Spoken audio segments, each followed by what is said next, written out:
Bonsoir à tous. Nous allons donc commencer cette présentation. J'ai écrit quelques mots d'introduction et après je vais essayer d'animer les échanges avec Marie-Jean. Alors donc pour commencer, je dirais que c'est à la fois un privilège et un vrai plaisir que de me retrouver à animer ce soir la présentation du dernier opus de Marie-Jean Soré. Marie-Jean, que je n'aurai bien évidemment pas le ridicule de vous présenter, sauf peut-être à rappeler le trait qui le caractérise, comme l'inconscient, il est le travailleur idéal, et davantage que lui, le retraité qui ne chante pas. Alors, cet ouvrage, La bataille politique de l'enfant, vient s'inscrire dans la série de certains livres de Marie-Jean, ceux allant de psychanalyse et politique, 8 questions de la psychanalyse, à Malaise dans le capitalisme de 2009, en passant par L'effet révolutionnaire du symptôme de 2008. Mais tout en s'inscrivant dans cette série désormais célèbre, je dirais que la bataille politique de l'enfant a la particularité de reprendre, de relever et de renouer avec les travaux antérieurs de Marie-Jean Soré. Je dirais, je les appellerais ceux de la seconde période, non pas celles du corps, non pas les ouvrages qui portaient sur le corps ou sur la croyance, mais celles que Marie-Jean a consacrées à la clinique de l'enfant et au concept de l'infantile en psychanalyse. C'est-à-dire le Marie-Jean Soré du Céréda, de la chaîne des Pyrénées, et celui de la thèse qui a fait date, de l'infantile à la structure, qui date de 1989. Alors, il est assez réjouissant et très stimulant de lire ou de relire Marie-Jean Soré dans un ouvrage qui reprend pour les réinscrire dans une perspective nouvelle, déterminée et vectorisée par le souci clinique et la préoccupation politique, la question de l'enfant, question qu'il avait initialement envisagée à partir de la seule psychanalyse en intention. Alors, ce nouveau livre, ce nouvel opus, répond donc au titre de la bataille politique de l'enfant. Très joli titre, n'est-ce pas? Et surtout, titre qui, par ses résonances, tombe on ne peut mieux, tellement la période que nous vivons nous rend sensibles à la dimension et aux enjeux politiques des choses. Alors, d'entrée de jeu, c'est-à-dire dès son introduction, Marie-Jean Soré nous indique une voie, voire nous donne une clé, quand il nous livre la structure même de son ouvrage. Alors, je vais te citer, Marie-Jean, parce que ça vaut toujours mieux que de parodier. Alors, je cite Marie-Jean, « La réflexion laisse apparaître 3 pôles successifs, comme autant de versions de notre rapport à l'enfant, versions qui ne se distinguent pas par les concepts utilisés, car Freud et Lacan sont également mobilisés. Une version freudienne du mode de fonctionnement des sujets qui correspond à la façon dont l'analysant de Freud l'a enseigné. L'enfant de Freud est essentiellement l'enfant dont parle l'analysant, qu'il soit enfant ou adulte, puis une version plus lacanienne, car déjà l'analysant de Lacan n'est plus celui de Freud. Enfin, une version marquée par notre contemporain. Alors, les 4 premiers chapitres envisagent le problème anthropologique et clinique posé par l'enfant avant d'interroger sur 3 chapitres l'incidence subjective des modifications de la famille, du recul devant la paternité et finalement l'intérêt de l'Oedipe pour se repérer désormais. Les chapitres 8 et 9 et 10, élargissent l'enquête aux adolescents, à l'adolescence et aux conditions d'inscription du psychotique dans le lien social. Enfin, les 3 derniers chapitres s'efforcent de situer la psychanalyse et son éthique entre science, religion et politique. de marquer l'incidence du néolibéralisme sur les métiers de la clinique, d'en déduire l'intérêt de la psychanalyse pour le monde contemporain. Fin de citation. Alors, ces lignes suffisent, je pense, à bien voir l'opération de rétroaction, l'effet d'après-coup, autorisé par les derniers travaux de Marie-Jean sur les premiers. Autrement dit, comment ce que Lacan a introduit et thématisé au titre de la jouissance et du discours, c'est-à-dire du lien social, vient reprendre, prolonger et subvertir le champ freudien de l'inconscient indépendant. Qu'est-ce qui s'en dégage? Au moins 3 ou 4 choses. Le premier, c'est la question de l'enfant pour la psychanalyse. Le premier, c'est que la question de l'enfant pour la psychanalyse, ne saurait se réduire à une simple question clinique ou épistémique. Question clinique et épistémique, elle l'est fondamentalement, mais ce que le travail de Marie-Jean Soré met au jour, c'est qu'elle le devient encore davantage quand on prend en compte et que l'on tente de tirer les conséquences de ce qu'elle emporte comme question indissolublement politique et éthique. Deuxième point, cette question politique de l'enfant n'est pas celle du pouvoir sur l'enfance, que ce soit le pouvoir de la famille, le pouvoir de l'école ou de toute autre institution, et encore moins celle des pouvoirs de l'enfant, puisque les enfants ont aussi un pouvoir, voire des pouvoirs.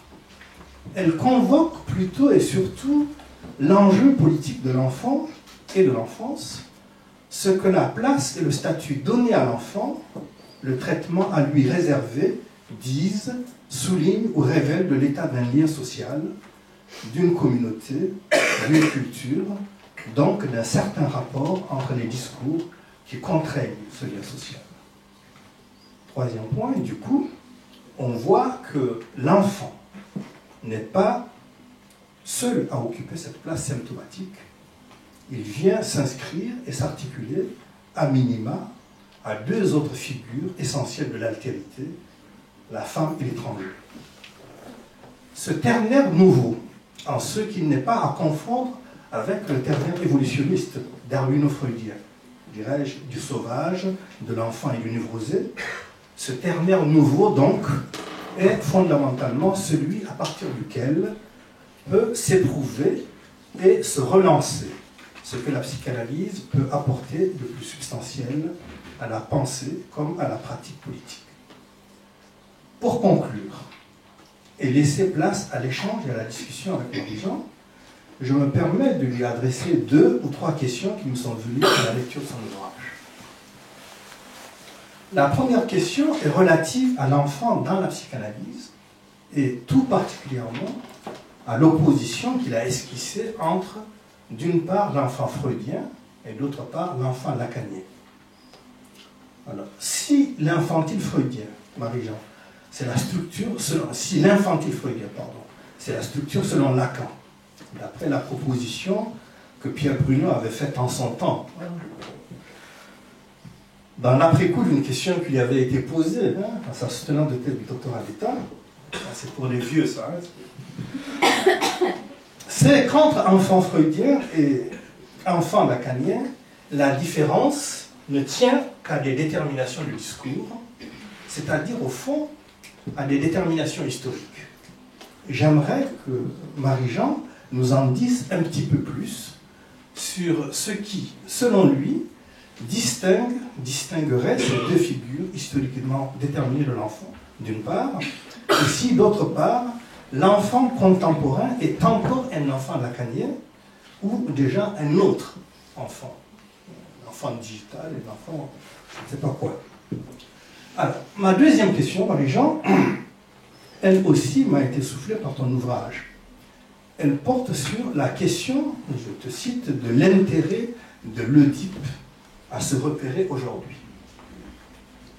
J'ai cru comprendre que ce passage fait allusion à la thèse de Lacan dans le séminaire 17, selon laquelle l'Oedipe était totalement inutilisable, ce qu'il dit notamment dans le séminaire 17, allant donc plus loin que le déclin social de l'imago paternel, des complexes familiaux ou de la prophétie de Lacan selon laquelle l'Oedipe ne saurait indéfiniment tenir l'affiche dans une société qui perd le sens de la tragédie.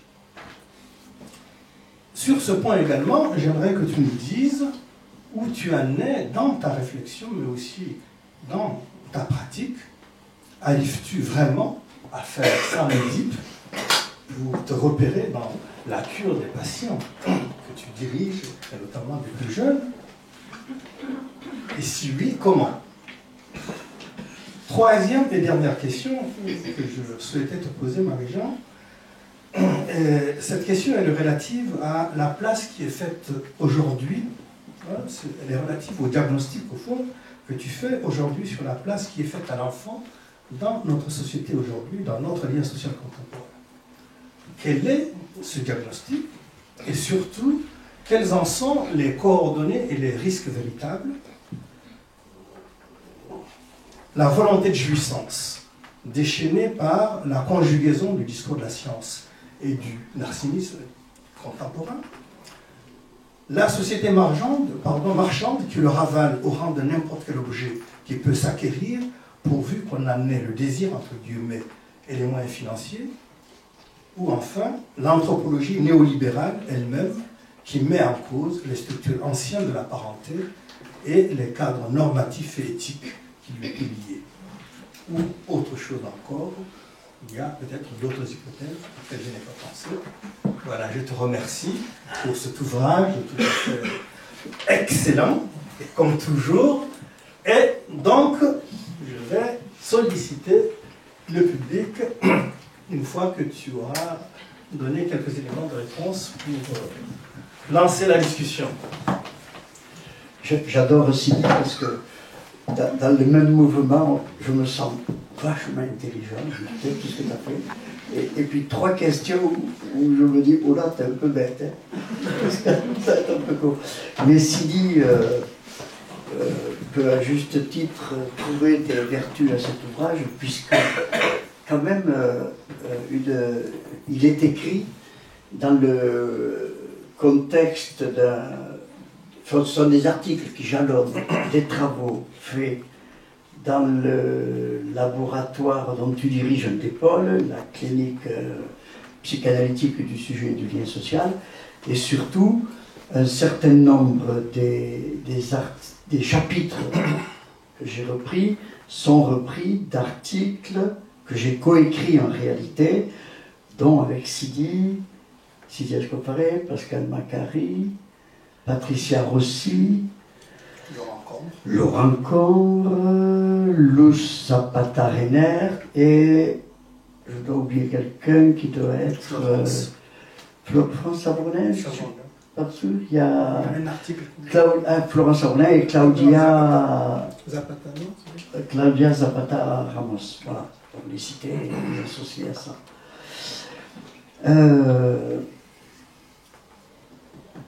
Alors je vais essayer de dire quelques mots. Je veux dire que je suis venu, j'avais quelques idées assez vagues, mais je me suis dit que ce qui serait le plus intéressant, c'est qu'on arrive à échanger, à discuter. Donc je dis quelques mots sur ces questions, mais que je trouve à la fois ce sont de vraies questions. Dans les vraies questions, je dis tout de suite, c'est quand même celle à laquelle on n'a pas de réponse. Donc l'enfant de la psychanalyse, enfant freudien, enfant lacanien,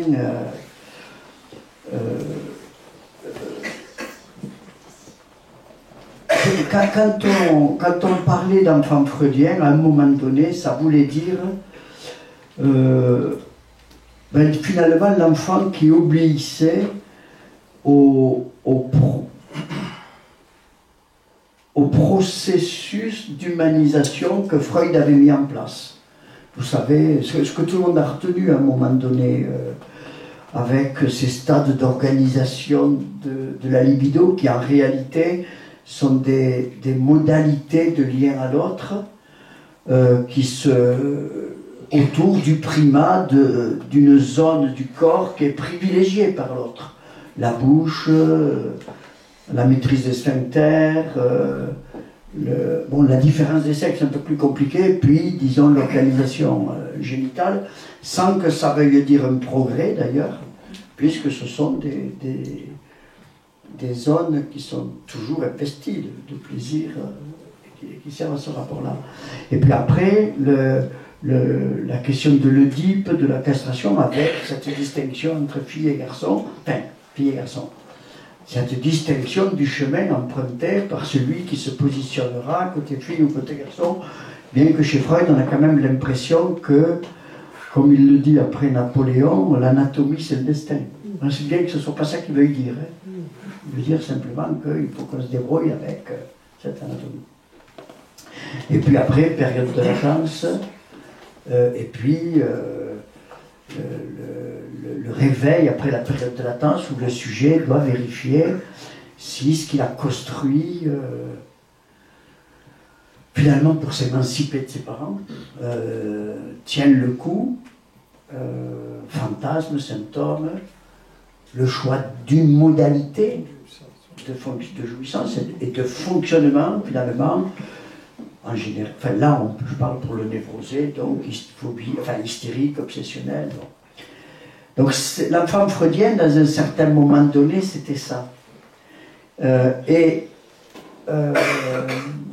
En dehors du fait que Freud, ça c'est un peu compliqué par le fait que Freud avait relativement peu reçu d'enfants, même le petit Hans, on peut dire que le petit Hans a fait de Freud son analyste, mais que Freud n'était pas pour grand-chose. Je vous renvoie sur ça au bouquin d'Isabelle Morin, La phobie, le vivant et le féminin. Et bon, ceci dit, on trouve quelques cas d'adolescents. Par exemple, je crois que c'est dans les études sur l'hystérie ou bien dans la naissance de la psychanalyse, en fait dans la correspondance avec Fliss, on a des vignettes d'adolescents, d'enfants qui sont toujours très, très, très percutantes. On sait aussi qu'il a quand même commencé à travailler dans une institution pour enfants. Bon. Donc il y a, mais enfin, quand même, il a théorisé à partir de ce que l'adulte lui a enseigné, et je crois d'ailleurs que je ne sais plus si c'est au début du petit Hans qu'il dit qu'il n'a rien appris des enfants, rien de nouveau. Mais alors même que le cas subvertit sa doctrine sur plus d'un point. Quand Lacan arrive, Lacan introduit un certain nombre de catégories qui vont, on pourrait dire, subvertir l'idée qu'on se fait du processus de subjectivation. D'abord, il va corriger Freud, on pourrait presque dire, sur des tas de points. Moi, je dis juste, le plus important, c'est peut-être là où Freud parle de la chose, parle peut-être de réservoir pulsionnel, parle du ça, etc. Lacan va nous amener, pour désigner ce qui fait le réel du sujet, ce terme de jouissance qui va être, condition peut-être de l'attraper par le bon bout, mais assez lumineux. Et donc, par un effet de rétroaction, ça va, en ce sens-là, ça va lacaniser l'enfant freudien. Bon, quand on reprend les cas à partir de ces catégories. Il va réviser la question. Et puis, en fait, quand je dis qu'il va réviser, le problème de Lacan, c'est que ça commence je ne sais pas, dans les années 50, et ça finit en 81, et qu'il ne va pas cesser de relire Freud sur un certain nombre de points. Donc, un deuxième point, c'est quand même la révision du complexe d'Oedipe, parce qu'on a l'impression, quand on lit Freud, que finalement, peut-être je préciserai ça d'une autre façon, mais que le complexe d'Oedipe, au fond, voilà, à l'aube de l'humanité, vous connaissez, il y a la horde primitive, le meurtre de la bête primitive, l'érection du totem comme première mouture du père dont la horde se retrouve fils, mais enfin on ne devient pas humain parce qu'on est enfant de parents humains. La thèse de Freud, c'est quand même qu'il faut que chacun repasse par là où l'humanité est passée pour s'humaniser. C'est ça le complexe d'Oedipe. C'est-à-dire que chacun prend à son compte cette question du nom du père comme ses parents, on pourrait dire l'être de nature, bon, on peut parler comme ça, du sujet qui se réalise. Donc la fonction paternelle, c'est quelque chose que Lacan introduit et qui fait apparaître quand même que chez Freud, l'Oedipe c'est presque une finalité. C'est-à-dire, le père fait tenir les choses. Bon, c'est pas aussi simple, puisqu'il pourra dire, concernant la famille, que le plus grand pas qu'un enfant doit faire pour la société, c'est quand même foutre le camp. Bon, ce qui fait une grosse différence, par exemple, avec la famille grecque ou latine, dans laquelle on change de place, mais on ne part jamais. On accomplit le destin qui est prescrit, et même quand on veut échapper, comme Oedipe, on est foutu dedans, quoi. Et on se lamente, bon, à part Antigone peut-être, qui donne un petit peu d'espoir. Bon, il y a des esquisses chez les Grecs pour sortir. Alors après, il me semble que Lacan c'est un peu plus, parce que c'est aussi celui qui nous a permis, et on voit, enfin après Freud, il y a toute une pratique de la psychanalyse avec les enfants, notamment d'un côté par Mélanie Klein, de l'autre côté par Anna Freud, mais on voit qu'on hésite entre une direction de la cure qui est finalement assez éducative et une direction de la cure qui prend l'enfant comme une sorte de réservoir des pulsions avant qu'elle s'organise. Au fond, c'est le pervers polymorphe de Freud et qui est un peu embarrassé par ses jouissances, et il s'agit de lui permettre de, je ne sais pas comment on pourrait dire, de s'apprivoiser. Bon. Mais Lacan, lui, je crois qu'il nous a appris à considérer l'enfant comme un sujet, au moins potentiel. Et ça va changer quelque chose dans la direction de la cure, parce qu'au fond, la direction de la cure, d'un certain point de vue, c'est la même. On vise le même point, sauf que l'enfant est dans un temps logique où on sait que il y a des choses qu'il doit traverser, la rencontre sexuelle, mais donc la visée de la cure avec un enfant, ça va consister à dialectiser son rapport au monde de façon à ce que dans quoi il est pris, ses jouissances, dans quoi il est fixé, le fantasme de l'autre, ça puisse se jouer. Donc je crois, moi, que Lacan a fait bouger les lignes. Et c'est vrai qu'on parle davantage du sujet à partir de là. Alors je ne sais pas si ça fait une différence. Après, ça fait une différence parce que Lacan a quand même changé la visée de la fin de la cure. Je ne sais pas s'il faut rentrer là-dedans, mais Freud, vous voyez, Freud, le complexe d'Oedipe chez Freud, c'est quand même l'idée qu'on va penser l'altérité. J'ai bien aimé ce que tu dis, parce que je ne suis pas sûr de le dire aussi clair que toi, mais mettre l'enfant, la femme et l'étranger en série, ce sont des figures de l'altérité que chacun est pour lui-même, en quelque sorte, et qu'il ignore être. C'est cette question-là. Et donc, Freud, lui, pense voilà, repère que l'enfant, il se sert de la différence entre les sexes pour penser l'altérité. Ça ne dit rien de son orientation sexuelle, mais il se sert de l'autre anatomie, si je puis dire, pour penser l'altérité. Ce que Freud appelle le phallus, c'est le signifiant de cette différence. C'est-à-dire que la sexualité est signifiée par cette différence, par le signifiant de cette différence. Comme faire son article là, qui s'appelle de quelques conséquences psychologiques de la différence entre les sexes. Il ne dit pas de la différence d'être mâle, des conséquences d'être mâle ou d'être femelle, mais de l'existence de la différence.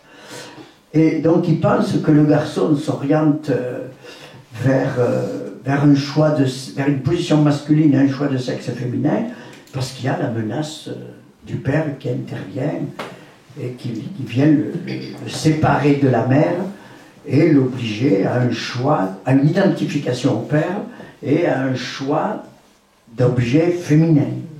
Alors pour la fille, c'est avec une menace imaginaire de castration.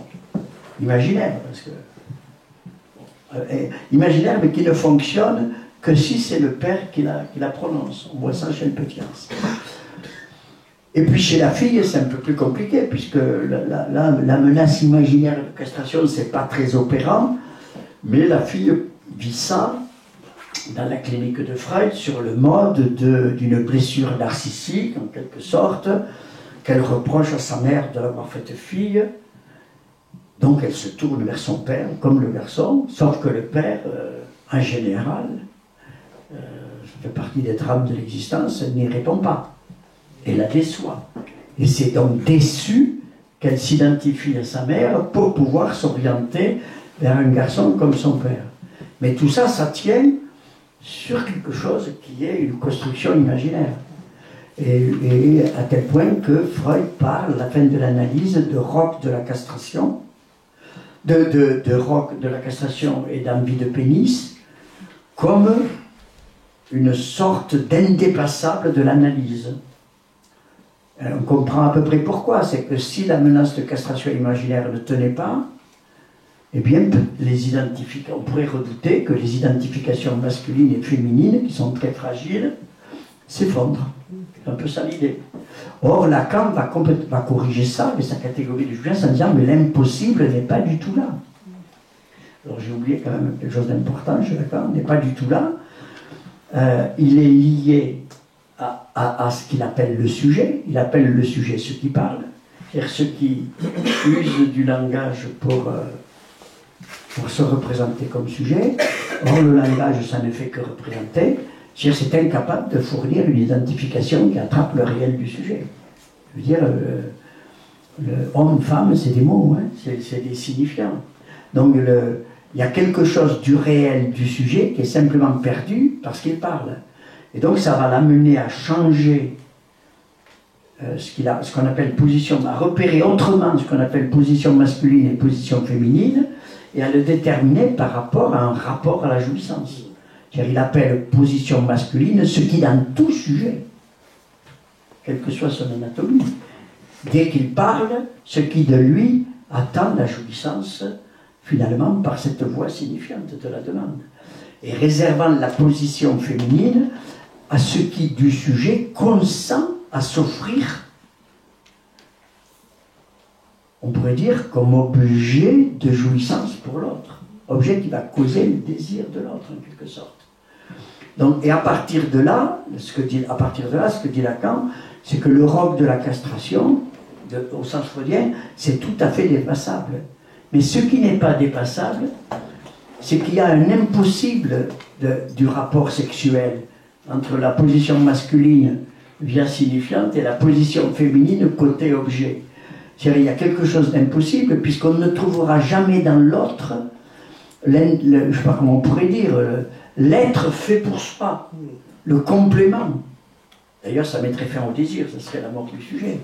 Donc il n'y a pas de rapport sexuel. C'est cet impossible-là qui fait la butée, en quelque sorte, sur laquelle le sujet va construire ses solutions pour habiter le monde. Bon.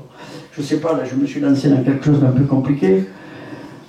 Donc, alors, l'enfant contemporain, ce qu'on pourrait appeler enfant contemporain, par contre, ça devient sa troisième question. Je vais peut-être le laisser de côté. L'intérêt de l'Oedipe. Lacan dit qu'il est inutilisable. Alors, c'est vrai qu'on pourrait dire qu'il y a plusieurs façons de comprendre ça, et sans doute, on est passé par toutes les couleurs pour le saisir. Mais c'est vrai que d'un certain point de vue, ça ne sert à rien. Je veux dire, une fois que Freud a dit au petit Hans, pour la première fois dans l'histoire, c'est ça qui est magique. Le petit Hans est complètement paumé et Freud lui dit, mais tu sais, bien avant que tu naisses, j'ai dit à tes parents qu'ils auraient un petit garçon qui aimerait sa maman et qui détesterait son papa. Bon, il sort de là, le petit Hans, il dit à son père, mais qui c'est ce type, il parle avec le bon Dieu? Comment il peut savoir? C'est-à-dire ça touche à une vérité fantastique, mais qui n'est pas exactement ce qu'on croit. Puisque quand même, il revient par son père, il dit, bon, enfin, ceci dit, il faut que je te dise, hein, Freud, il a tout faux. Hein. Enfin, le professeur a tout faux. Parce que moi, c'est toi que j'aime, hein, maman, ça va pas. Hein.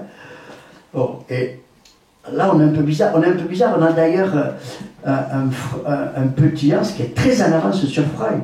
Parce que Freud mettra 12 ans encore pour repérer chez le garçon cet amour du père et cette détestation de la mère, ce qu'il appellera le type inversé. Mais ce qui est très intéressant, c'est que c'est la seule fois où l'Oedipe fonctionne comme une interprétation.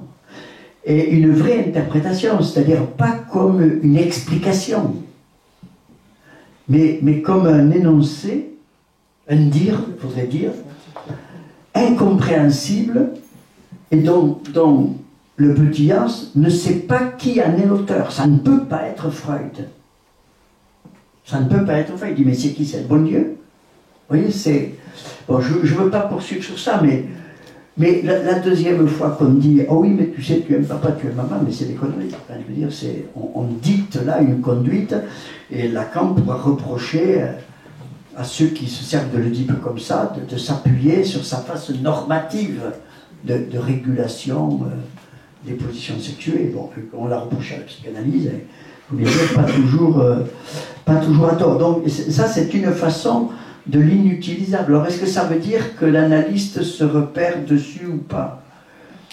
Bon, moi, je pense qu'on continue à se repérer dessus, en tout cas, pour dire les choses clairement, en tout cas, tant qu'on a affaire avec des névrosés. Quoique, l'enseignement de Lacan sur la fin, en dégageant, comment on pourrait dire ça? Parce que l'Oedipe, c'est de la religion, quand même.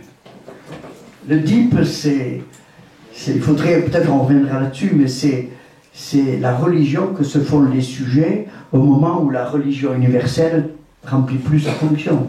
Donc c'est une religion privée.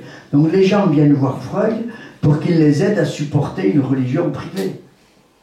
C'est assez fascinant de voir les choses de cet angle-là. Or Lacan va, de ce point de vue-là, permettre de dire mais il y a une sortie de la religion. Ça passe par l'isolement du père comme fonction, et le fait qu'on puisse se passer du père, comme il dit, à condition de s'en servir, mais ça suppose le relais d'une solution adoptée par le sujet, à la fois pour nouer les dimensions dont il est fabriqué, et pour se loger dans le lien social, c'est le symptôme. Donc là, on a quand même à ce niveau-là, je sais, peut-être on pourrait dire de l'Oedipe lui-même, enfin l'Oedipe, je crois que c'est pas qu'il est inutilisable, cliniquement, je veux dire, ça sert pas comme interprétation, mais ça sert comme balise, ça sert comme repérage, à condition de le mettre à sa place. Enfin, je sais pas comment le dire. C'est la deuxième remarque. Et après, la place faite aujourd'hui à l'enfant, moi je trouve que tu as fait une énumération qui est l'enfant qui est pris dans la volonté de jouissance, le narcissisme, comme tu dis, c'est un mot de solaire. L'enfant comme objet de consommation dans la société marchande, finalement. L'anthropologie néolibérale, bon, peut-être on peut détailler ça. Je vais juste prendre un point, parce que hier, il se trouve que j'ai fait une intervention quelque part, et c'est une chose qui m'avait frappé. Je suis tombé sur un petit livre, j'ai oublié le nom de l'auteur, je regrette. Ça s'appelle « Le transhumanisme est un intégrisme ». Je trouve ce petit livre assez fantastique. C'est écrit par un écrivain, c'est pas quelqu'un de notre bord, c'est très court. Mais le transhumanisme, ça dit quelque chose de l'anthropologie idéologique fabriquée par le néolibéralisme. C'est-à-dire que la technique, la science, prétend non seulement répondre à toutes les questions, non seulement nous fournir un modèle anthropologique pour nous penser, mais nous changer. Et elle y travaille. Nous changer, c'est bien au-delà de la fabrication de prothèses, de cœurs artificiels, parce que vous voyez, on en est au cœur artificiel, le cerveau artificiel. Vous avez vu que ce type-là, je ne sais pas comment il s'appelle, cet Américain, le gars qui envoie les fusées, qui les récupère, qui fait des voitures électriques sans brevet, quelqu'un, c'est son nom? C'est un humaniste milliardaire eh bien, il met toute sa fortune maintenant pour fabriquer le cerveau artificiel dans lequel on va se télécharger. Bon, c'est formidable, hein. Alors imaginez, ça dépasse largement les prothèses et largement l'idée qu'ont à l'heure actuelle les chercheurs qu'à la faveur de la cybernétique et des nanotechnologies, on arrive à une convergence de la biologie, de la physique atomique, de la neurologie, de la génétique et de l'intelligence artificielle, et on va être capable de faire une machine beaucoup plus intelligente que nous, mais débarrassée de tout ce qui fait nos limites, et notamment de la biologie. C'est-à-dire, enfin, on vous promet l'immortalité. Alors je dis juste ça pour dire que si vous choisissez l'immortalité, c'est un fantasme, hein, parce que, à dire vrai, on en reparlera si vous voulez, mais si vous choisissez l'immortalité, vous n'aimez pas les enfants. Il n'y en a plus. C'est clair. Et ça donne l'horizon de non-transmission de notre société. Parce que la transformation intégrale de l'humain en machine, c'est le triomphe de la pulsion de mort. C'est la dernière page de Malaise à la civilisation. Bon, voilà peut-être une entrée.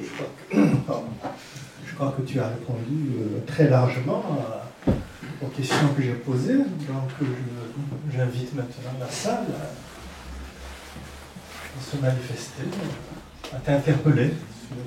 Vous pouvez l'interpeller aussi. Ah non, non, non. Bien, qui souhaite intervenir par des remarques, des questions? Le débat est ouvert. Oui. Alors, Philippe.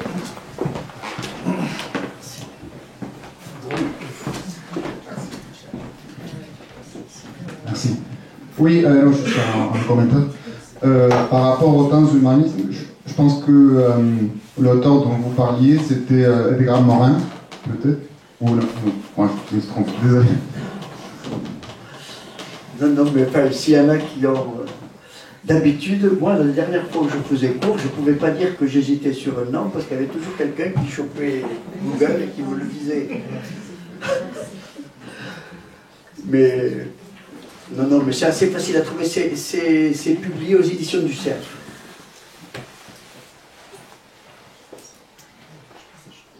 Je vais dire peut-être un mot de la façon dont j'ai fait ce livre. Parce qu'à dire vrai, j'avais l'intention de faire autre chose sur la question psychanalyse et politique. Parce que ça me... Bon, c'est un peu notre champ de travail. Et je me suis dit que j'allais m'appuyer sur les travaux qu'on avait faits et auxquels j'avais participé. Et donc j'ai commencé à faire le tri dans une série d'articles et j'ai dit celui-là, non, pas celui-là, je le mets là. Non, pas celui-là, je le mets là, pas celui-là, je le mets là. Puis je me suis aperçu que tout ce dont j'avais dit pas celui-là, ça avait une certaine cohérence et ça me permettait de renouer avec cette question de l'enfant et peut-être de replacer cette question de l'enfant, en effet, dans cette dimension qui nous préoccupe du lien social et disons de la politique.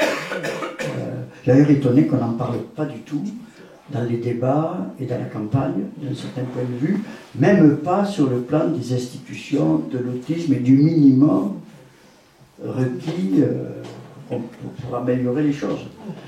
C'est quand même la question de quel type de société on veut transmettre. Bon.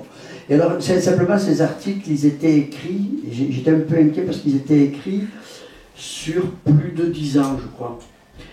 Et bon, alors je me dis, qu'est-ce que tu fais? Tu les relis, tu les relis pas? Donc je les ai relus, et je me suis aperçu que quand même, c'était pas si mal que ça, ce qu'on avait fait, bon, il y a des choses avec lesquelles, sans doute, on ne les dirait pas pareil, mais j'étais content que ce qu'on avait pu dire il y a 10 ans n'empêchait pas ce qu'on dit aujourd'hui, si vous voulez.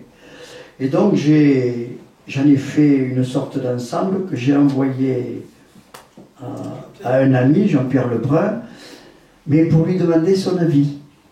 Et lui l'a envoyé à Marie-Françoise Dubois-Sacrespel, qui m'a envoyé un message, et c'est comme ça que j'ai appris que ça allait faire un livre.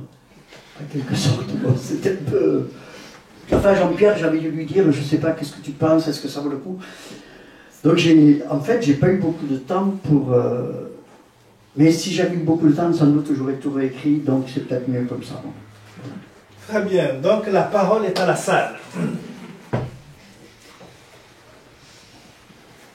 Ils sont timides, hein? Qu'est-ce qui se passe? Bon, ben écoutez, Marie-Jean vous impressionne? on va au resto. Ah, il y a Marie-Jean. Ah oui, Marie-Jean.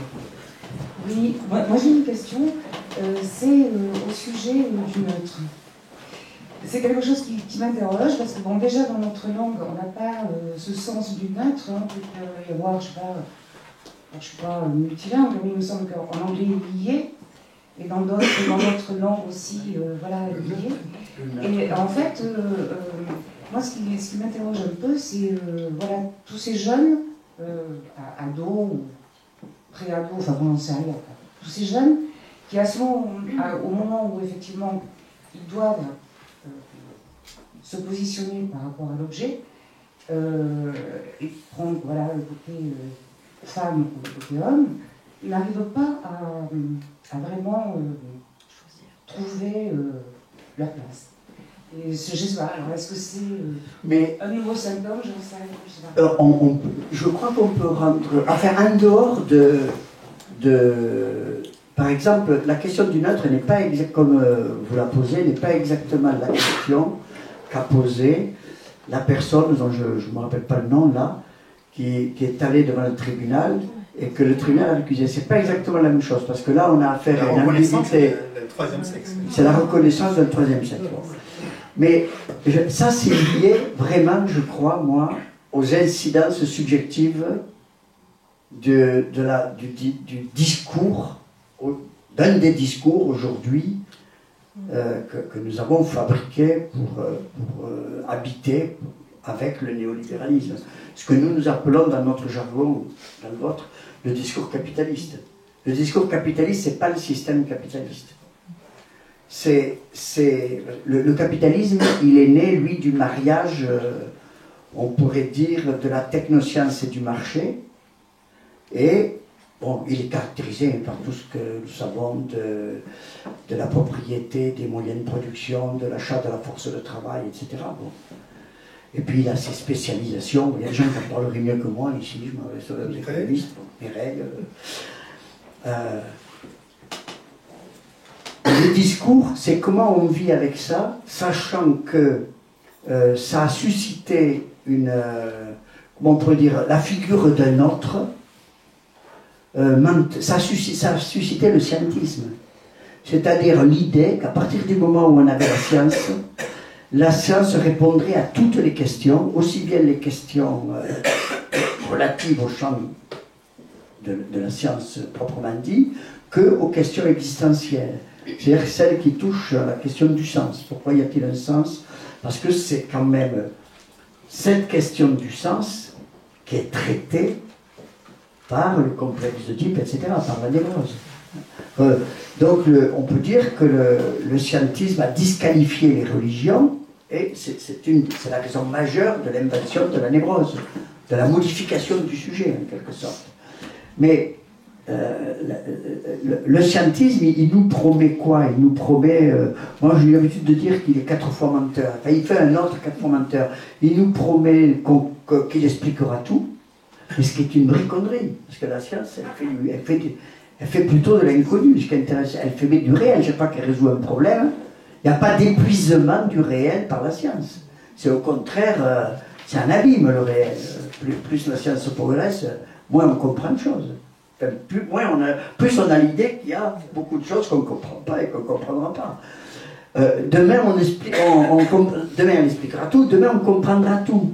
Là, c'est fini pour les psychos, vous pouvez vous rhabiller, il n'y a plus de débiles. Bon. Troisièmement, demain, on fabrique tout.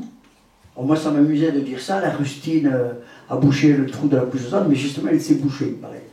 C'est pas de pauvre, donc elle n'a plus besoin de faire la rustine. Mais le frigo à refaire la calotte glaciaire, ça te fait rire. La pilule à guérir de la fin de monde, que je me suis dit, bon, Enfin, on va tout faire, quoi, tout. Mais quatrièmement, de même, vous jouirez de tout. Mais ça a une incidence pour celui qui se laisse suggestionner. C'est précisément d'être guéri du manque, potentiellement. Et de baigner dans un bain de jouissance. Donc c'est la fin du désir. C'est vraiment un des accidents majeurs. Si c'est la fin du désir, si c'est la fin du manque, c'est pas la peine d'appeler l'opération symbolique de la castration pour mettre le manque à sa place. Or, si la castration était le point pivot pour pouvoir se repérer côté masculin, côté féminin, d'ailleurs, quelle que soit son anatomie, eh bien, s'il n'y a plus ça, ce repère-là est effacé. C'est ce que Lacan appelle le rejet de la castration. Ça a d'autres conséquences du côté de l'amour. Qu'est-ce que ça veut dire s'aimer à partir de là? Du coup, ce qui va ressurgir, c'est un rapport plus ou moins direct avec la jouissance.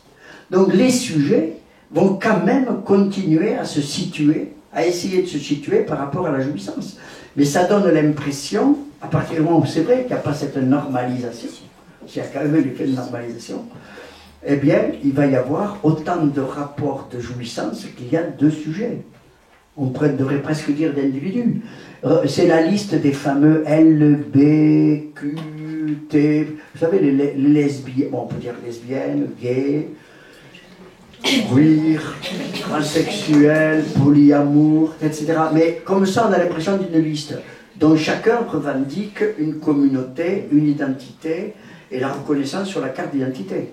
On veut effacer les religions. Je crois même qu'il y a un projet d'effacer homme-femme, mais par contre, la modalité de jouissance va être affigée. Or, la modalité de jouissance, quand vous regardez le détail, elle ne satisfait pas les gens.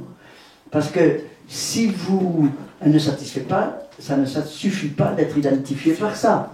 Parce que si vous êtes identifié par ça, il y a plein de gens qui vont se reconnaître sous la même modalité de jouissance. Donc, ce qui fait la singularité de quelqu'un, ce qui fait qu'il est différent des autres, est effacé par ce mode de traitement. Donc du coup, ça s'émiette. Il va falloir distinguer les lesbiennes gays, les lesbiennes butch, les lesbiennes je ne sais pas quoi. Et puis surtout, il va falloir trouver son étranger.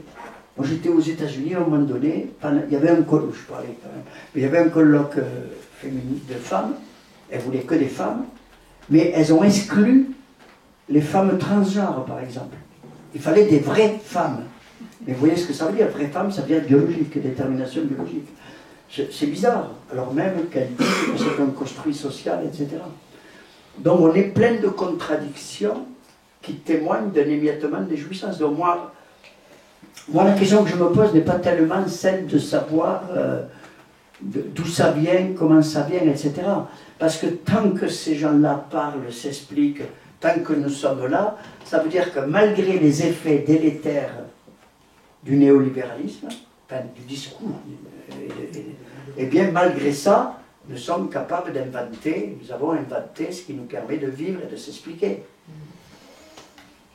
Moi, après, la clinique doit nous permettre de dire, mais alors c'est quoi cette voie-là? Bon, vous avez un ouvrage je vais faire de la pub pour d'autres, de Geneviève Morel, qui s'est beaucoup intéressée aux transsexuels, mais dans le cas de psychose, et qui démontre que pour beaucoup, l'opération transsexuelle a constitué un véritable symptôme qui leur a permis de loger leur singularité dans une identité et dans un lien social, parce que ce sont des gens pour qui cette identité n'était pas une fin en soi. Elle a été le moyen de construire leur vie. Moi, je vous renvoie à la question. Voilà.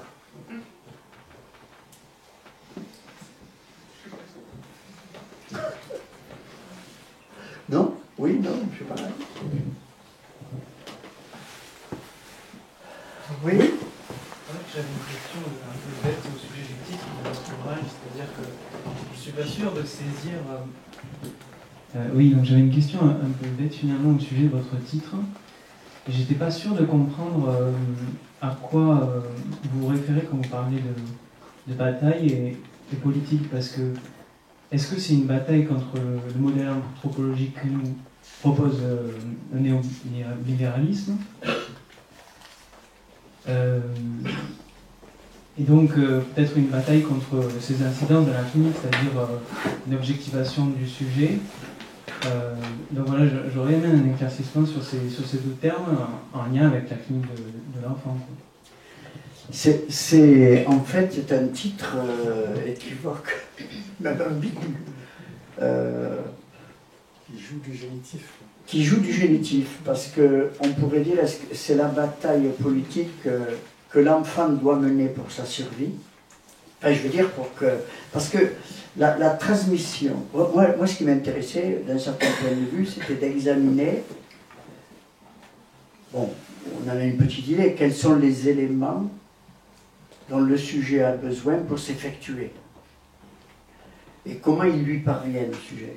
Il faut qu'il lui soit transmis. Il faut qu'il lui soit transmis. Mais ça ne suffit pas qu'il lui soit transmis. Il faut encore que le sujet s'en saisisse. Ça, c'est une vraie bataille.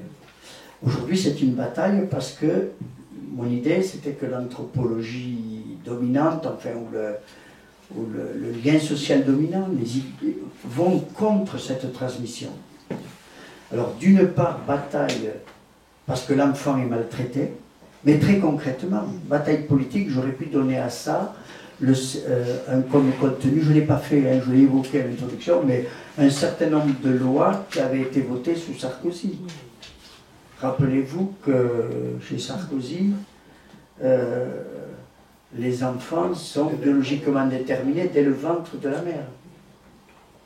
Ça, ce qui avait provoqué le mouvement Pas de zéro de conduite. Je me rappelle qu'à la même époque, Tony Blair disait que avait repris la même thèse, c'est dans le ventre, et en disant on connaît les familles.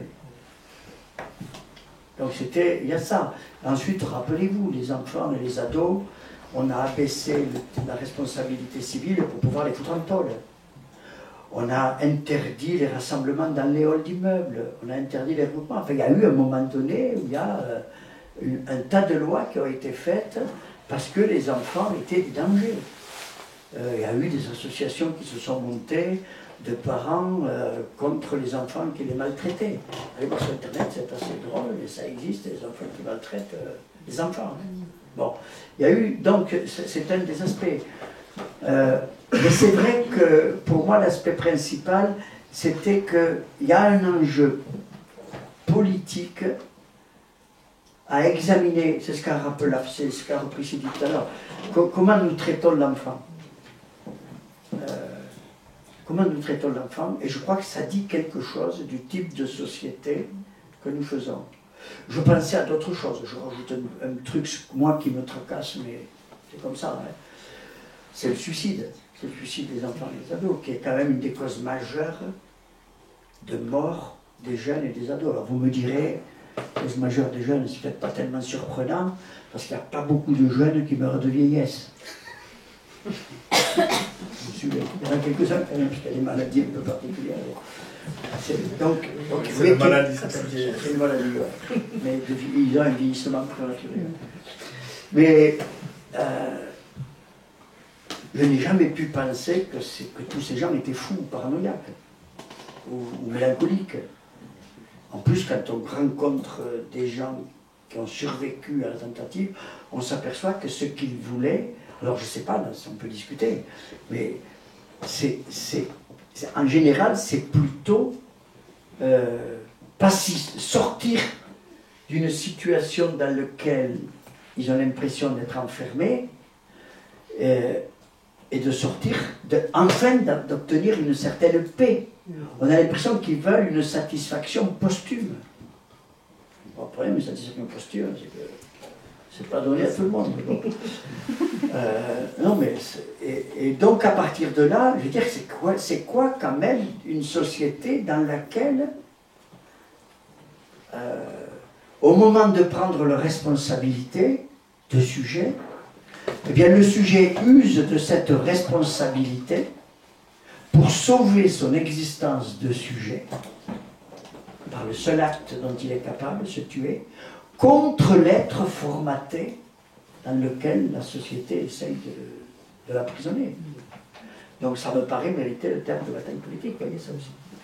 Bon, ça fait partie des enjeux. Sandrine Lasserre. Dans ce que vous avez dit là tout à l'heure par rapport aux enfants, si vous choisissez l'immortalité, vous n'aimez pas les enfants, et dans ce que vous venez de dire maintenant encore plus, moi immédiatement je pense à la souffrance au travail, parce que moi il y a quelque chose qui me taraude dans cette histoire de souffrance, c'est la façon, en tout cas c'est ma marotte à moi, j'essaye d'en faire quelque chose.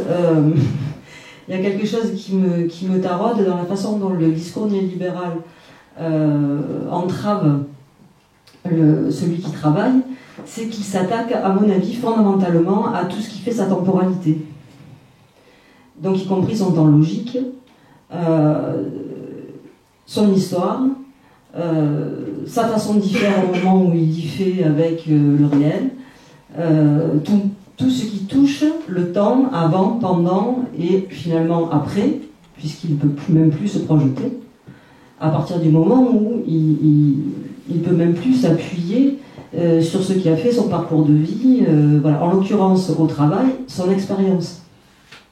Qu'est-ce qui se passe dans la morcellisation des tâches, le protocole qui parle à la place du cadre, lequel se dissimule derrière le protocole ou le processus ou l'informatisation, tout ce qui s'apparente à ça. Il n'y a plus d'autre pour répondre d'un côté, et de l'autre, on vous enlève ce sur quoi vous pouvez vous appuyer, c'est-à-dire ce qui fait votre parcours de vie. Quand vous êtes, quel que soit le métier que vous faites, que vous soyez ouvrier ou que vous soyez médecin, que vous soyez enseignant, que vous soyez quel que soit votre métier, quand vous avez 10 ans, 20 ans, 30 ans d'expérience professionnelle, évidemment que vous vous appuyez dessus tous les jours pour travailler. Et c'est ce qui d'ailleurs permet aux gens de tenir encore le coup pour trouver des solutions pour tenir face aux exigences de la productivité à laquelle on demande aux gens de se soumettre. Il me semble du coup que ça fait écho à ce que vous dites par rapport à cet enfant à qui, même si on lui donne ses outils, le discours l'empêche de s'en saisir. Il me semble que c'est déjà préparer l'enfant à ce qu'il attend dans ce monde du travail, tel que Macron va finir de nous le définir, et qu'il y a pour le coup vraiment quelque chose d'anthropologique qui se passe. C'est une préparation à... c'est presque comme si le travailleur aujourd'hui, tel qu'on est en train de le fabriquer, on fait un travailleur perfectionné en s'attaquant plutôt à l'humain qui va travailler. C'est vous la spécialiste du travail. Mais je trouve que, je ne sais pas, peut-être il faut distinguer, je réponds un peu à côté, distinguer deux niveaux. Le monde du travail, il est pris dans la logique néolibérale et dans son formatage, et donc il pense le travail comme le travail de la machine. Enfin, je veux dire, le modèle anthropologique, moi j'ai pris les transhumants, parce que c'est une modalité de l'homme-machine qui est quand même un vieux truc, parce que si vous regardez, c'est les premières pages de Hobbes dans le Léviathan, mais il y a de la Métrie, il y a Condorcet, on peut suivre comme ça dans l'histoire jusqu'à Kurzweil, le PDG de l'Institut de la Singularité là, sur Google, et le gars dont j'ai oublié le nom de tout à l'heure, là, je ne me rappelle toujours pas comment il s'appelle, Kurt quelque chose, je crois aussi. Bon. On a... mais il faudrait... Il n'y a pas que cette face-là, il y a la face homme-entreprise, où lui-même est une entreprise, mais finalement qui se dissout dans l'entreprise, où il y a l'homme organisme, pur organisme. C'est ce que Foucault, peut-être, avec le biopouvoir, avait peut-être le mieux, on en a la construction la mieux analysée, la mieux présentée. Et donc l'entreprise, elle fonctionne comme ça, c'est-à-dire elle fonctionne avec des sujets qui sont conçus comme des éléments de cette machine. Ils doivent être économiques, rentables, durables, flexibles, et par-dessus tout, évaluables est utile. Mais il faut bien voir utile à quoi? Utile à cette logique néolibérale qui détruit sa subjectivité. C'est ça qui nous est demandé. Bon. Ça, c'est un niveau. C'est le niveau qu'on peut constater, dont on sort par le suicide au travail. Alors, en plus, c'est très compliqué d'en sortir si vous faites bien attention, parce que tout le vocabulaire, je sais que vous avez travaillé là-dessus, le vocabulaire managérial, mais il n'y a pas que ce vocabulaire-là, il y a le vocabulaire de la santé. Tout le vocabulaire de la santé est révisé dans le sens d'une réinterprétation de ce qui ne va pas dans l'individu. L'individu n'a plus de symptômes. Il a des baisses de régime, ou alors il est en survoltage. Enfin, regardez les images, elles parlent d'elles-mêmes. Il est boosté, il est en accident du travail, mais par accident du travail, c'est pas la machine qui lui est tombée dessus. C'est sa machine, la machine qu'il est, qui est accidentée. Il y a le stress, bon, enfin il y a des choses, le stress, le burn-out, puis il y a tous les dysfonctionnements divers, etc. Bon. Alors ça c'est un niveau. Mais le problème c'est que c'est en même temps la chance.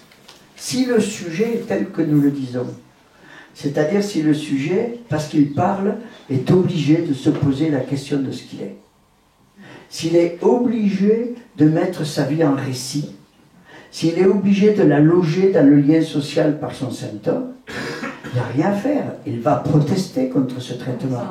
C'est-à-dire que paradoxalement, les symptômes vont se démultiplier, et plus on essayera d'enfermer ces symptômes dans la logique de la machine, et bien plus ces symptômes foisonneront. Bon. Et je dis que c'est une chance, parce que c'est sur la base de cette protestation qu'un changement est possible. Après, moi, il y a des questions de fond que je ne sais pas, je veux dire, quand je suis arrivé à l'université, bon, quand on travaillait sur la croyance, les CD, sur le lien social, sur une chroma, sur des tas de choses, bon, ça c'était quand on était petit. Mais le bon vieux temps. L'idée qu'on avait du travail, je crois que je peux dire bon, c'était une idée à la fois marxiste et leroy-gouranienne, si on peut parler comme ça. C'est-à-dire que le travail, c'est un processus anthropologique par lequel l'humain se réalise en transformant le monde qu'il habite. Et que ça veut dire qu'il faut prendre ça au sérieux. Ce qu'avaient peut-être compris les droits de l'homme en mettant le droit du travail en inscrivant comme un droit fondamental. Comme un droit fondamental. C'est-à-dire que si vous enlevez le travail, c'est pas simplement des moyens de vivre dont vous privez quelqu'un. Vous le privez du moyen de se réaliser. Or, il faudrait examiner ce que devient le travail dans notre monde. Ça, c'est... Moi, vraiment, là, j'entends des éclairages de vos affaires. Parce que... comment dire ça? Je suis prêt à accepter... Oui, il ne faut pas confondre emploi et travail. Beaucoup de gens insistent là-dessus, puis c'est sûrement vrai. C'est vrai. Mais enfin, quand même, cette idée-là qu'on nous rabâche, mais écoutez, on va faire travailler les robots, puis nous... Et vous avez lu quand vous payez rien foutre. Si vous n'êtes pas le propriétaire du robot, et pour acheter le robot, il faut bosser. Non, enfin, je veux dire, le monde en marche sur la tête. Bon. Donc il y a quelque chose là du travail qu'il faudrait examiner. Mais... Bon, et là, comment sortir de là? Moi je ne sais pas comment dire ça.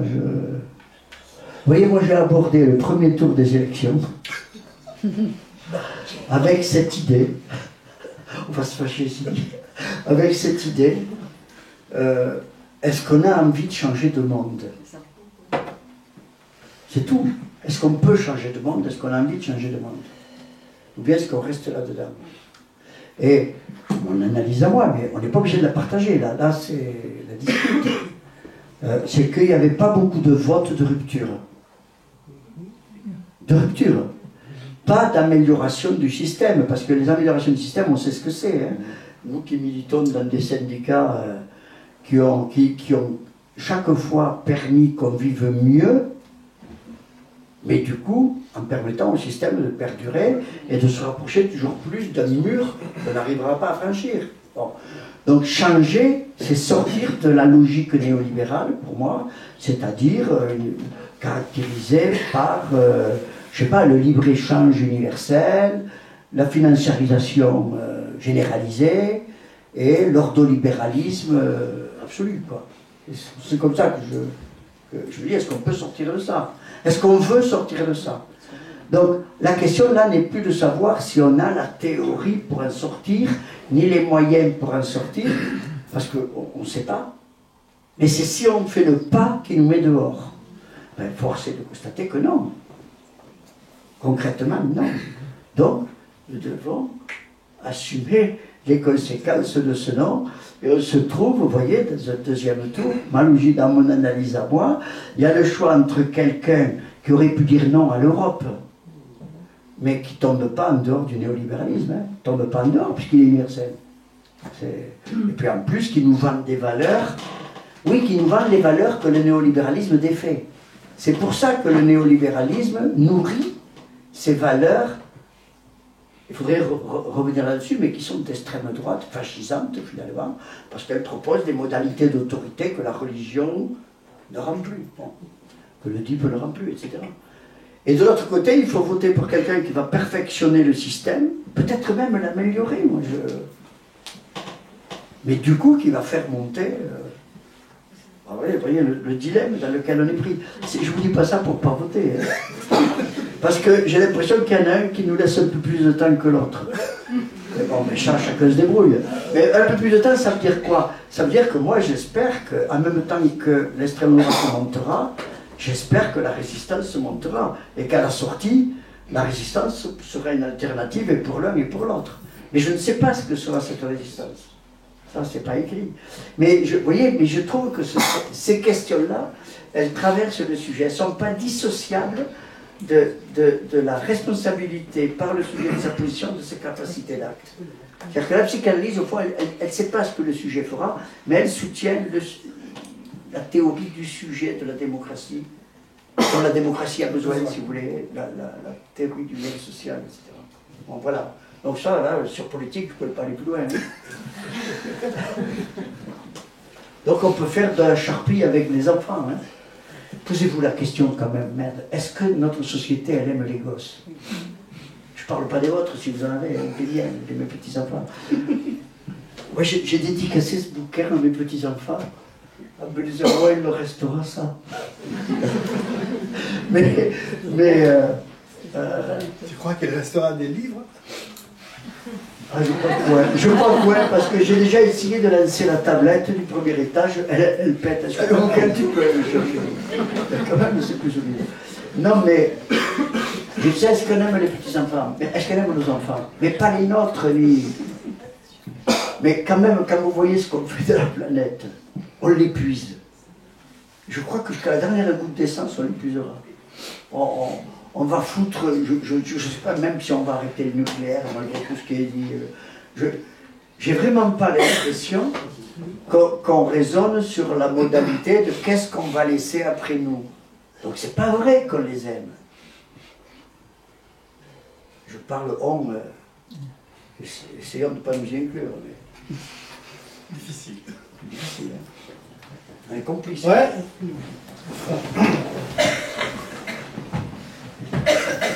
Bon, je suis toujours éducateur, enfin moi je crois à la lettre, tâche impossible, il le faut. Mais la question qui me traverse, moi, qui me bouleverse même, c'est la question de ces jeunes adolescents pour la plupart, étrangers, immigrés, et qui nous arrivent de l'autre bout du monde, qui traversent l'autre bout du monde, en quête de nos paradis artificiels, qui se retrouvent, on peut le dire, quand même dans des dépotoirs, et qui s'en sortent quand même à peu près bien, sans forcément nous d'ailleurs, et sans famille. Et ça me pose vraiment beaucoup de questions. J'ai l'impression que je reviens au début de l'éducation. Ah mais moi je crois pas que... C'est pas parce que les parents ne sont pas là qu'on est sans famille. D'une part. Deuxièmement, pour ce qui est des réfugiés, c'est vrai qu'il y a un discours qui est tenu sur eux et sur les gosses qui est obscène. où on présente ces gens. Moi, je ne pense même pas qu'ils viennent chez nous parce que c'est un paradis. Ce sont des réfugiés. Ce sont des réfugiés, ce n'est pas des immigrants. C'est des gens qui fuient la guerre et des conditions meurtrières. Et qui, pour venir chez nous, affrontent la mort. Eux, ils n'ont pas peur de sortir du monde dans lequel ils sont. On peut dire que la preuve qu'ils sont armés pour franchir les choses, ils l'ont amené en traversant. Moi, je crois que là, on aurait plutôt à apprendre, en effet, comme tu le suggères, pour ça, il faudrait avoir une clinique de ces gens-là pour se laisser enseigner sur ce qui les tient. Après, on ne sait pas quelle est la religion qu'ils amènent dans la tête. Je ne fais pas d'allusion à Daesh ou n'importe quoi. Je veux dire quelle est la construction qui leur permet, psychique, qui leur permet de tenir debout. Mais ceci dit, ce n'est pas la présence des parents. On sait bien que les parents peuvent être morts depuis longtemps et on n'arrive pas à se débarrasser d'eux. On est parasité. On est parasité de la mauvaise façon. Et puis ils peuvent être là et au contraire... bon. La clinique, c'est d'arriver à mettre les parents à la bonne place, quoi. Alors je ne sais pas si ça répond, mais... Ce qui est étonnant, enfin, on pourrait mettre à l'opposé ceux qui font le voyage dans l'autre sens pour aller faire la guerre. Je ne crois pas que ce ne sont que des fous ou des gens en mal d'identité. Je crois que ce sont des gens qui sont victimes, comme nous ici, du fait que sont atteintes toutes les valeurs qui pourraient nous rassembler, parce que ce que privilégie le néolibéralisme, c'est quand même une seule valeur. C'est la valeur, c'est tout ce qui se monétise, c'est la valeur d'argent. Et cette valeur d'argent, elle défait toutes les valeurs. Une sorte d'équivalent général qui est l'argent. Et l'argent, ça n'a pas de sens. Même si le MEDEF a pu dire, mais enfin, quand même, si vous limitez les grandes fortunes, alors les gens ne voudront plus travailler. Parce que, ou bien, ce Thierry Diner, moi, ça m'avait heurté. À l'époque où il était question, je ne sais plus où on en est, là, d'imposer au-delà de 75%, 75% de je ne sais plus quoi, au-delà de je ne sais plus quelle somme astronomique, qui avait dit, mais enfin, si vous faites ça, les gens ne voudront plus faire de sport. Enfin, j'étais curieux d'apprendre, étonné d'apprendre qu'on faisait du sport pour... Bon, et ce sans-valeur du pognon fait que je crois tout à fait possible de se convertir du matin pour le soir, parce que, d'une part, on vous vend un idéal, quelque chose qui va vous permettre d'inscrire votre vie dans la grande histoire, et en plus, vous pouvez vous flinguer tout de suite et sortir de ce formatage pour une satisfaction posthume. Je veux dire, ça s'est fabriqué par notre système, entre autres. Et je ne suis pas sûr qu'il y ait un profil type psychopathologique de gens, en tout cas dans la clinique qui est la nôtre, dans les cas qu'on a pu examiner, on n'a pas de typologie. Enfin, c'est des cas de seconde main. Hein. Regardez dans d'autres cliniciens témoignent. Bon, moi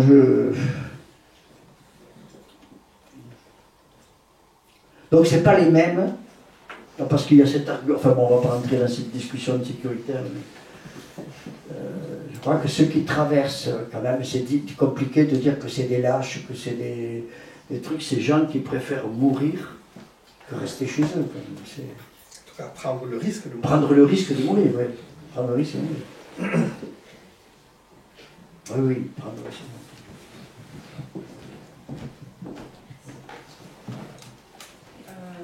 Je me posais la question, peut-être que vous y avez répondu, mais du coup, quelle est la différence entre ce que vous appelez la bataille politique de l'enfant lacanien et la cure psychanalytique, si ces trois choses ou trois notions ont pour but de considérer l'enfant comme sujet, d'être au service de la singularité de l'enfant. Répétez-moi les trois choses. Les trois choses. Ce que vous appelez la bataille politique de l'enfant lacanien et la cure psychanalytique.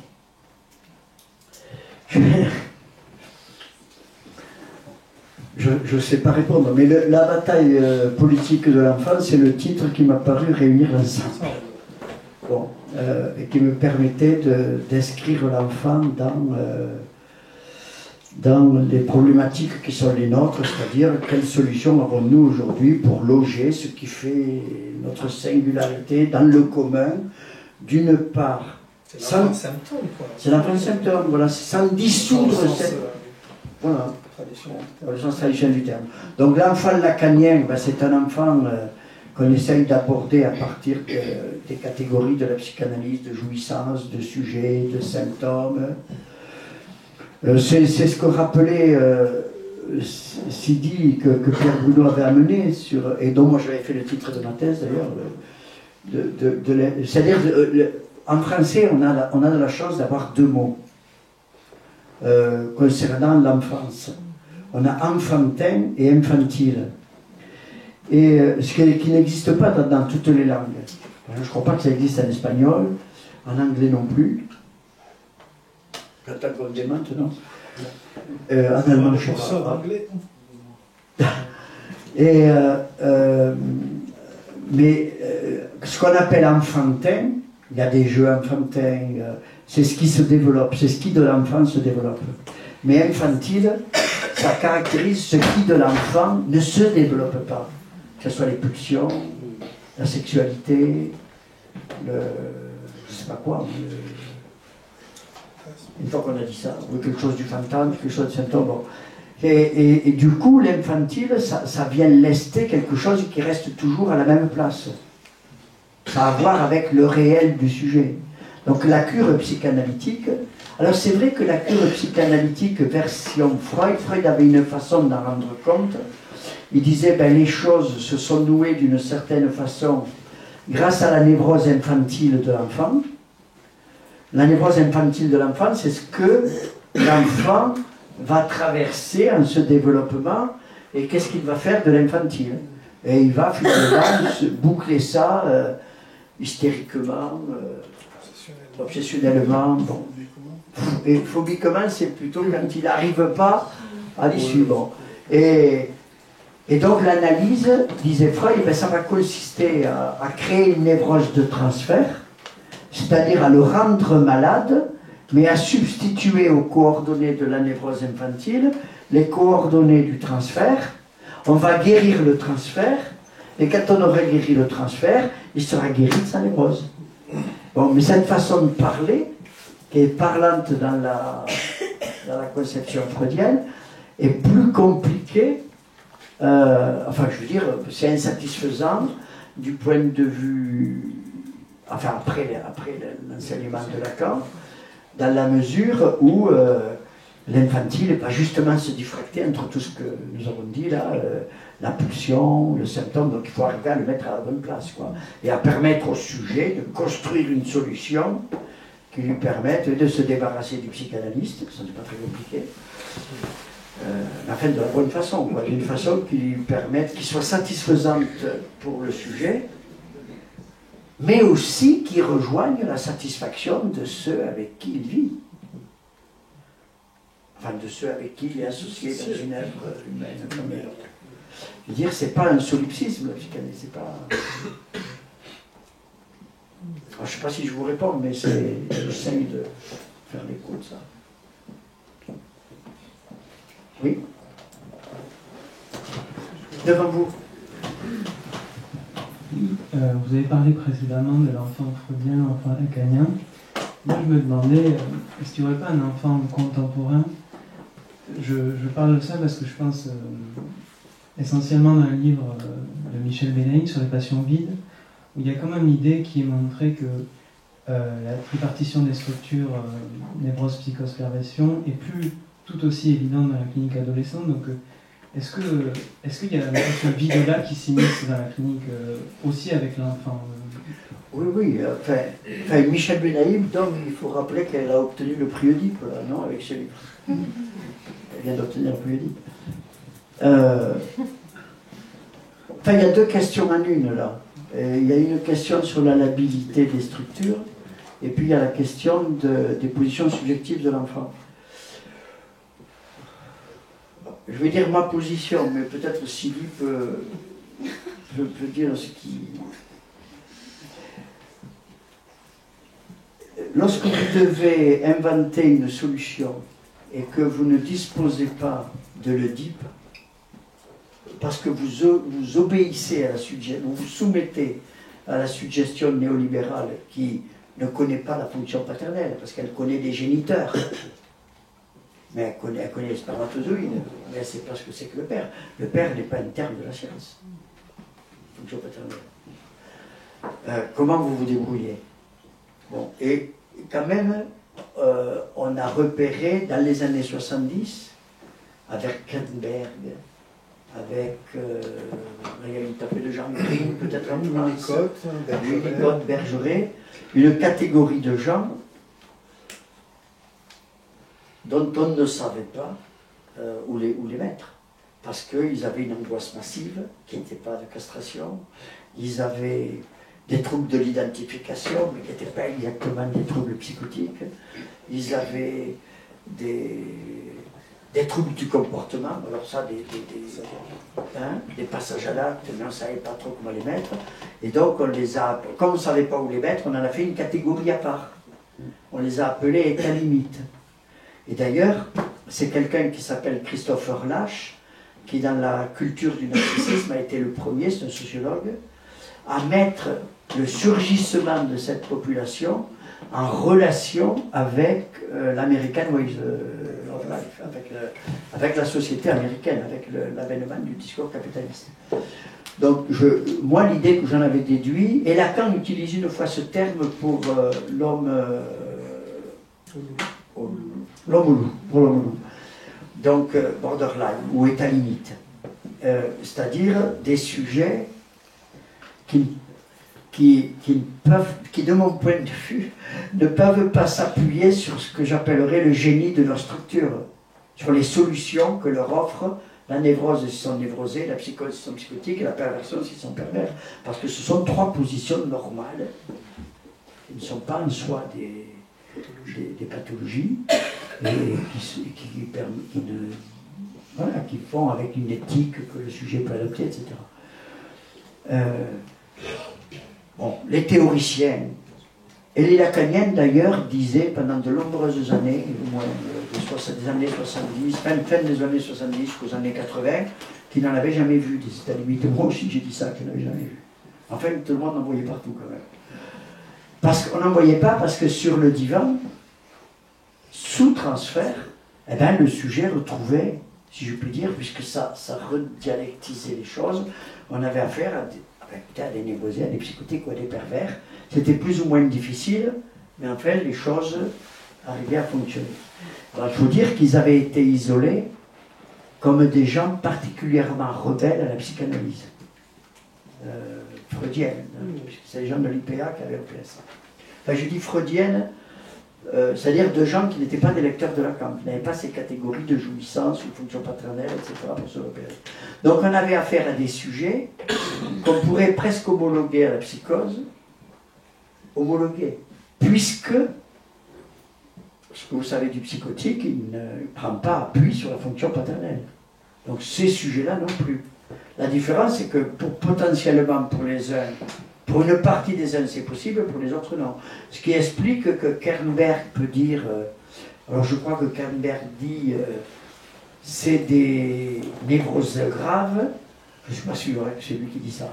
Green doit en faire la psychose blanche, Bergeret en fait lui une catégorie à part, qui n'est pas, bon, hein. Qu'il tire plutôt du côté de la dépression. Qu'il tire plutôt du côté de la dépression, où il a fait quelque chose à part. Et une invention nouvelle de l'époque. Bon. Donc moi, pour l'instant, j'ai une pente à penser que les catégories freudiennes valent, comme névrose, psychose et perversion, parce que ce sont trois modalités normales d'habiter la structure du sujet, son rapport au monde. Le névrosé s'appuyant sur le désir de l'autre, le psychotique s'appuyant sur le corps, et le pervers s'appuyant, on va dire, sur le phallus, enfin, sur la question de la jouissance. Mais ce sont des positions normales. Maintenant, lorsque Lacan nous dit qu'on peut se passer du père à condition de s'en servir, et qu'il isole une solution, le symptôme, Il permet de reprendre votre question d'une autre façon, parce que cette solution du symptôme adoptée par un sujet pour nouer les dimensions qui le fabriquent et habitent le monde sont accessibles à tout sujet. Seulement, il n'y arrive pas par la même voie s'il est névrosé, psychotique. C'est comme ça que je répondrai, moi je suis pas toi. Je suis parfaitement d'accord. Mireille?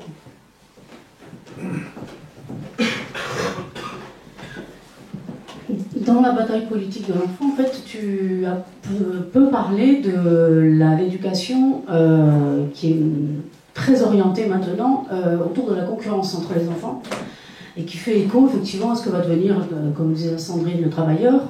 Alors, moi, la question que j'ai envie de poser, donc moi je ne suis pas psychanalyste, mais la question qui me traverse souvent quand je vous écoute, c'est effectivement dans une tentative d'articulation de la psychanalyse avec la politique, et d'essayer, comme tu disais, est-ce qu'on peut changer le monde, donc d'avoir une exigence révolutionnaire, je dirais, donc de changement, d'insification de notre société, donc de remise en question de ce que c'est que le néolibéralisme. La condition fondamentale du néolibéralisme, c'est la concurrence. C'est-à-dire qu'il n'y a pas de possibilité d'accumulation du capital, comme on dit nous, les écologistes, ou de rationalisation du monde, sans la mise en concurrence. Parce qu'on ne peut pas orienter les individus, on dirait nous, hein, on ne peut pas orienter les actions sans la mise en concurrence. Et cette mise en concurrence, c'est la condition d'un progrès. Donc, une des manières donc, de lutter contre ça, c'est effectivement de lutter contre la concurrence.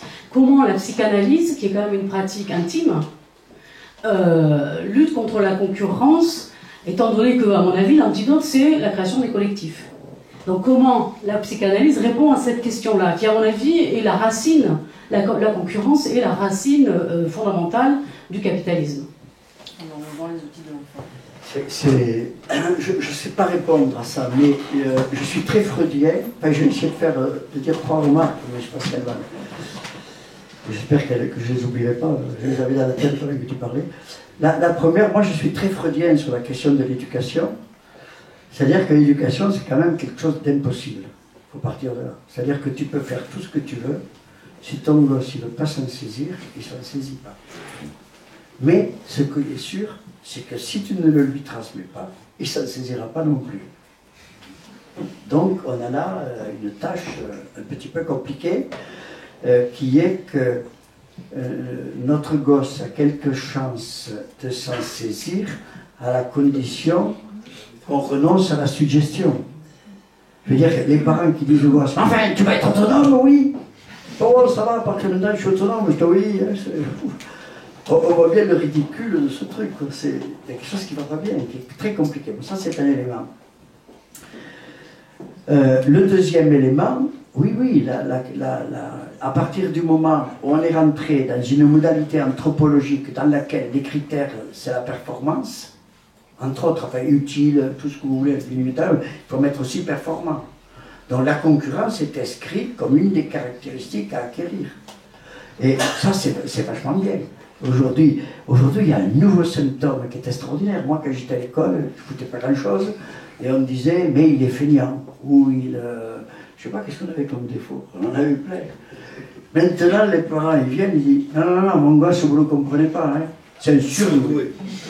Ils sont tous surdoués. D'ailleurs, on fait des tests de QI, ils ont 180. Nous, quand on était en psycho, au début, on se faisait passer les tests humains, mais nous aussi, on avait 180. Quoi, on saurait faire. Tu vois, je veux dire, c'est vrai qu'il y a cette espèce de formatage où tu n'as même plus le droit d'être un peu crétin, quoi.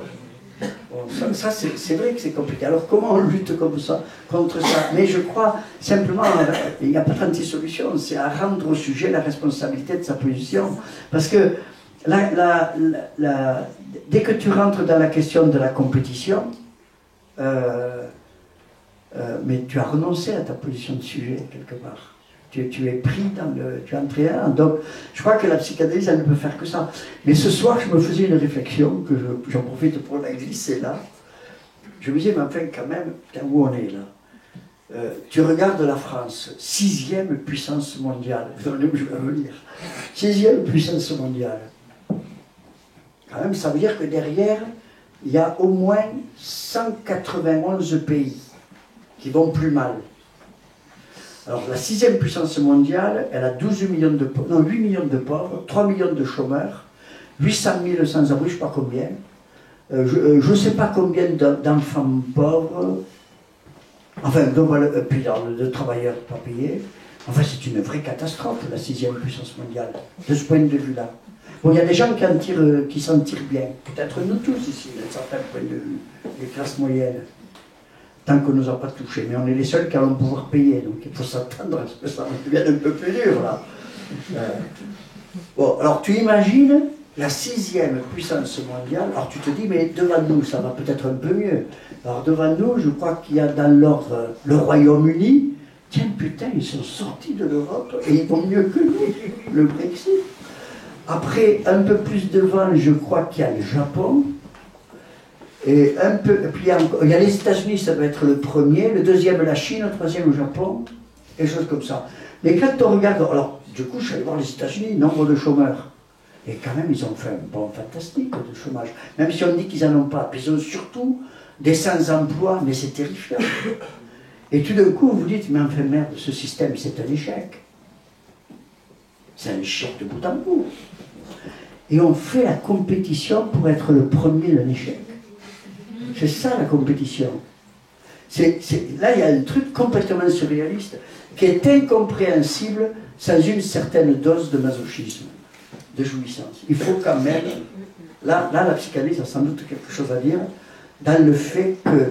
Parce que les gens qui soutiennent ce système-là ne sont pas que ceux qui en bénéficient. C'est ceux qui, même dans le déséquilibre de ce système, préfèrent la forme qu'il a, ce déséquilibre, plutôt que d'être complètement dérangés, on ne sait pas ce qui se passerait. Et même ceux qui souffrent redoutent d'avoir à souffrir un peu plus si on touche à quelque chose. Et ça veut dire quand même qu'il faut se tenir un certain rapport à cette souffrance. Donc, moi je crois que où elle passe la fracture entre le monde qu'on veut et le monde qu'il est, mais je crois qu'il faut sortir du libéralisme. Le problème, c'est que pour sortir, il faut le sujet de l'acte. Et que cette fracture sociale, elle se surimpose à la division du sujet, au rapport de chacun à sa jouissance. Donc quand tu me poses la question comme ça, moi je sais que dire les données, les coordonnées du problème. Mais là, la psychanalyse est assez impuissante, parce que, comme dit l'autre, on en sort quoi un par un. On en sort quoi un par un, hein? D'une psychanalyse. D'une psychanalyse. Et du capitalisme, on ne peut pas en sortir un par un. Et du psychanalyse ou un par un, c'est pas mes rêves, quoi. Moi, je sais qu'il y a quelqu'un qui me dit, je me rappelle des discussions qu'on avait, à un moment donné, il me dit, mais enfin, c'est bizarre la psychanalyse, les gens ils devraient rentrer à droite et sortir à gauche. Eh oui, ça se passe pas tout à fait comme ça. Et d'ailleurs, quand vous regardez les prises de position des psychanalystes en ce moment, il y a quand même une tapée qui roule pour la tranquillité. Oh, c'est effrayant, c'est effrayant. Bon, écoute, Marie-Jean, sur ce... Oui, parce que je crois qu'on a tête nos limites à Colombie. Écoutez, donc je remercie encore chaleureusement Marie-Jean pour son travail et pour la présentation de son ouvrage.